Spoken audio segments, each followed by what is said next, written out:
80ലധികം മതപണ്ഡിതന്മാരായ ഹിക്കമികളെയും 40ലേറെ ഹാഫിളുകളെയും സമൂഹത്തിന് സമർപ്പിച്ചുകൊണ്ട് സനദ് ദാനം നിർവഹിക്കാൻ ഭാഗ്യം ലഭിച്ച ജാമിയ കുടുംബത്തിനും അതിനോട് സഹകരിച്ചും സഹായിച്ചും ഈ സ്ഥാപനത്തോടൊപ്പം നിന്ന എല്ലാ രക്ഷിതാക്കൾക്കും സഹോദരീ സഹോദരന്മാർക്കും നന്ദി പറയുന്നതോടൊപ്പം അള്ളാഹു നമ്മിൽ നിന്ന് സ്വീകരിക്കുമാറാവട്ടെ എന്ന് പ്രാർത്ഥിക്കുന്നു.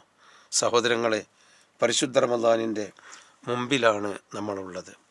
ആരാധനാകർമ്മങ്ങൾ കൊണ്ടും പശ്ചാത്താപങ്ങൾ കൊണ്ടും നാം ജീവിതത്തെ പരിവർത്തിപ്പിക്കാനാണ് ശ്രമിക്കേണ്ടത്. റമദാൻ ആവർത്തനത്തിൻ്റെ മാസമല്ല, പരിവർത്തനത്തിൻ്റെ മാസമാണ്. അങ്ങനെ ജീവിതത്തെ നന്മയിലേക്ക്, സ്വർഗത്തിലേക്ക് പരിവർത്തിപ്പിച്ച് കൊണ്ടുവരുന്നതോടൊപ്പം നമ്മിൽ നിന്ന് വന്നുപോയ തെറ്റുകൾക്ക് പശ്ചാത്തപിക്കുന്നതോടൊപ്പം നാം ഈ മാസത്തെ എല്ലാ അർത്ഥത്തിലും ധന്യമാക്കാൻ പ്രത്യേകം ശ്രദ്ധിക്കുക. അള്ളാഹു അനുഗ്രഹിക്കുമാറാവട്ടെ. ഈ സന്ദർഭത്തിൽ പ്രത്യേകം നിങ്ങളെ ഉണർത്തുന്നത് ജാമിയയെ പറ്റിയാണ്.